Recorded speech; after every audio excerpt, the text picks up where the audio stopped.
Максат Акымбаев отправляет своего несовершеннолетнего сына за границу для участия в Олимпиаде по математике, однако супруга и мать ребенка сейчас находятся в Соединенных Штатах. Но чтобы выехать за границу, ребенку нужно разрешение обоих родителей для сопровождающего лица. Раньше на оформление доверенности понадобилось бы немало времени, сил и средств. Сейчас же нотариальные услуги можно получить в онлайн-формате, которыми и воспользовалась семья.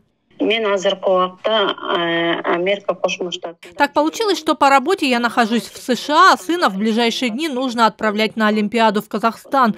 Доверенность я не оставляла, а чтобы оформить доверенность и разрешение на выезд, здесь, в США, мне нужно было бы выехать в другой штат, в наше консульство. На это понадобилось бы много времени и денег, или же пришлось бы отказываться от Олимпиады. Узнав о том, что сейчас стала доступна услуга нотариуса в онлайн-формате, сразу же ей воспользовалась. И вот теперь оформляем документы.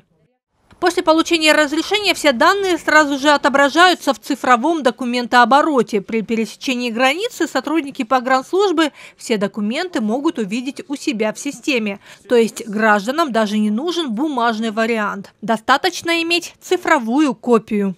Раньше были ситуации, например, пересекать границу, были ситуации такие, сложности насчет времени и какие сложности были, конечно. А онлайн теперь нам удобно очень. И сыну сейчас пересекать, оттуда мама разрешение дала, добро. Вот сейчас без проблем мы проезжаем эту границу. Пока что услуга доступна для работы с кыргызстанцами, находящимися в США. В дальнейшем постепенно будут добавляться и другие страны. А чтобы воспользоваться электронным нотариатом, необходимо зайти на официальный сайт Министерства юстиции. Для того, чтобы гражданин обратился к нотариусу, он может зайти на сайт Министерства юстиции, и есть окошечко обращения граждан. Вот в этом обращении граждан есть все фамилии нотариусов, могут выбрать нотариуса, который для них удобен.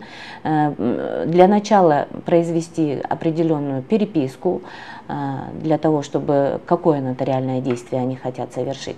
Выбирают вид нотариального действия и уже дальше выбирают нотариуса. Для того, чтобы нотариальное действие в полной мере совершилось, гражданину необходимо иметь, паспорт наш кыргызский, гражданство наше кыргызское, түндүк, это всем известное приложение түндүк, и обязательно они должны иметь облачную электронно-цифровую подпись. На сегодняшний день доступны пока что несколько услуг, такие как доверенность для граждан, находящихся за пределами страны. В дальнейшем нотариальные действия будут расширены. На сегодняшний день реализована только доверенность на выезд несовершеннолетних детей.